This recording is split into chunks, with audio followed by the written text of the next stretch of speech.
کر سکتے ہیں۔ کرنا آپ نے یہ ہے کہ سب سے پہلے آپ نے 11 مرتبہ درود ابراہیمی پڑھنا ہے۔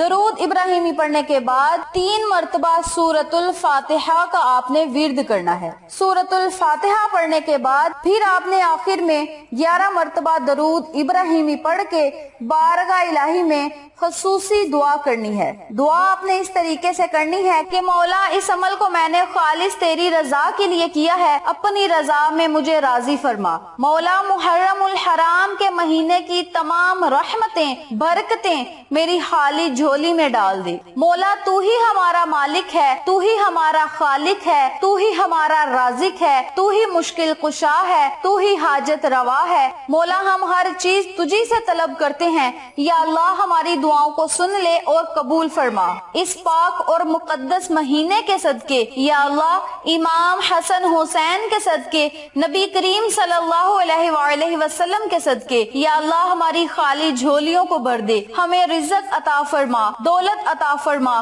کاروبار میں خیر و برکت عطا فرما، مشکلات مصیبتوں سے ہمیں نجات دے۔ اپنے لفظوں میں آپ نے اللہ سے دعا کرنی ہے، انشاءاللہ اللہ کریم آپ کی ہر دعا کو ضرور سنے گا، قبول کرے گا، آپ پر اپنی رحمت بری نظر کرم جمائے رکھے گا۔ اسی کے ساتھ ساتھ ایک ضروری بات سنتے چلیں کہ جب آپ نے دعا مانگنی ہے تو نبی کریم صلی اللہ علیہ وآلہ وسلم کا صدقہ دے کر مانگے، نبی کے نواسوں کا صدقہ دے کر اللہ سے مانگے۔ یاد رکھیں ایک مرتبہ حضرت امام علی علیہ السلام کے پاس ایک شخص آیا اور کہنے لگا، یا علی مجھے کوئی ایسا وظیفہ بتا دیجئے، کوئی ایسا عمل بتا دیجئے کہ میری دعائیں قبول ہو جائیں۔ حضرت علی علیہ السلام نے کہا، اے بندہ خدا جب تم دعا کرو تو نبی کا صدقہ دے کر اللہ سے مانگو اور دوسرے لوگوں کے لیے دعا کرو، پھر اپنی حاجت اللہ کے سامنے پیش کرو۔ پہلے دوسرے لوگوں کے لیے دعا کرو، نبی کا صدقہ دے کر اللہ سے مانگو، محمد مصطفیٰ صلی اللہ علیہ وآلہ وسلم کی آل اولاد کا صدقہ دے کر اللہ سے مانگو، اللہ کریم آپ کو عطا کرے گا۔ آپ سب سے گزارش ہے جب آپ نے دعا مانگنی ہے تو آپ نے پہلے دوسرے لوگوں کے لیے دعا مانگنی ہے، تمام ضرورت مندوں کے لیے دعا مانگنی ہے، مشکل کشائی کے لیے دعا مانگنی ہے، حاجت روائی کے لیے دعا مانگنی ہے، رزق دولت کے لیے، غریب لوگوں کے لیے آپ نے دعا مانگنی ہے، نبی کا صدقہ دے کر اللہ سے مانگنا ہے، پھر اپنی حاجت کو اللہ کے سامنے رکھنا ہے۔ اللہ کریم اسی چھوٹے سے عمل کو کرنے کی وجہ سے آپ کی دعاؤں کو قبول کرے گا، آپ جو مانگیں گے آپ کو ضرور ملے گا۔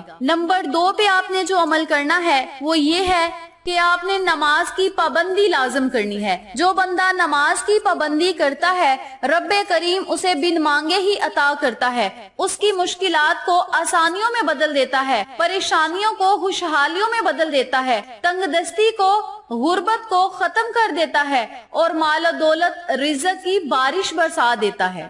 نمبر 3 پہ جو آپ نے عمل کرنا ہے وہ یہ ہے کہ محرم الحرام کے مہینے میں آپ نے محرم کا احترام کرنا ہے۔ احترام آپ اس طریقے سے کر سکتے ہیں کہ آپ نے ذکر الہی میں مشغول رہنا ہے، ڈرامے، فلمیں اور گانے وغیرہ آپ نے بالکل بھی نہیں دیکھنے، جتنا زیادہ وقت ہو سکے یاد الہی میں گزارنا ہے، پانی کم استعمال کرنا ہے۔ اس مہینے میں آپ نے کوئی غلط الفاظ یوز نہیں کرنے، غلط لفظ بولنے سے پرہیز کرنا ہے اور جتنا زیادہ ہو سکے اللہ کی بارگاہ میں آپ نے ذکر و ذکار کرنا ہے۔ اس مہینے میں ہمارے آقا علیہ الصلوۃ والسلام کے گھرانے نے بہت زیادہ قربانیاں ہم مسلمانوں کے لیے دی، اگر وہ قربانیاں نہ دیتے تو آج گھر گھر میں یزید ہوتا۔ آپ سب سے گزارش ہے اس مقدس مہینے کا ادب کریں، احترام کریں، اس مہینے میں اپنی حیثیت کے مطابق صدقہ خیرات بھی کریں۔ امام حسن و حسین کی یاد میں آپ لوگوں میں پانی تقسیم کریں، کھانا لوگوں کو کھلائیں، دودھ کی شبینی لگا دیں اور اللہ کی خوشنودی حاصل کر لیں۔ 9ویں اور 10ویں محرم کا روزہ بھی رکھیں، اللہ سے جو مانگیں گے آپ کو ضرور ملے گا۔ یاد رکھیں بہت سے لوگ کہتے ہیں کہ محرم الحرام کا احترام شیعہ لوگ کرتے ہیں، محرم الحرام میں زیادہ نیکی کے کام شیعہ لوگ کرتے ہیں، فرقوں کا اس میں کوئی تعلق نہیں۔ آقا علیہ الصلوۃ والسلام کے گھرانے نے مسلمانوں کے لیے جانیں قربان کر دی، کیا ہم ان کی یاد میں اس مہینے کو گزار بھی نہیں سکتے؟ کیا ہم اس مہینے کا احترام بھی نہیں کر سکتے؟ آج ہمارے چھوٹے سے بچے کو کوئی مار کے چلا جائے تو ہم لڑنا جھگڑنا شروع ہو جاتے ہیں، چیخنا پکارنا شروع ہو جاتے ہیں، لیکن اس وقت انہوں نے چھوٹے سے بچے علی اصغر کو بھی قربان کر دیا، امام حسن حسین، جوان علی اکبر، سب لوگوں کو انہوں نے بارگاہ الہی میں حاضر کر دیا، اپنی جانیں ہم مسلمانوں کے لیے قربان کر دی، اسلام کی خاطر انہوں نے اپنی جانوں کو قربان کر کے اسلام کا پرچم بلند کیا۔ آپ سب سے گزارش ہے کہ محرم الحرام کی قدر کریں، احترام کریں، اللہ کریم بھی ہماری حاجات کو پورا کرے گا۔ اس عمل کو، اس وظیفے کو آپ خود بھی کریں، اپنے عزیزوں کو اور فیملی ممبرز کے ساتھ شیئر بھی کریں تاکہ وہ لوگ بھی ان باتوں سے، اس وظیفے سے مستفید ہوں، آپ کو اور مجھے صدقہ جاریہ کا ثواب ملتا رہے۔ ویڈیو پسند آئے لائک کریں، شیئر کریں، چینل کو سبسکرائب کریں اور ساتھ موجود بیل آئیکن کو دبا کے آل نوٹیفیکیشن پہ کلک کریں تاکہ میری ہر نئی آنے والی ویڈیو کی اپڈیٹ آپ تک بآسانی پہنچ سکے۔ انشاءاللہ پھر کسی نئے وظیفے یا اچھی معلومات کے ساتھ آپ کی خدمت میں حاضر ہوں گے، تب تک کے لیے اللہ نگہبان۔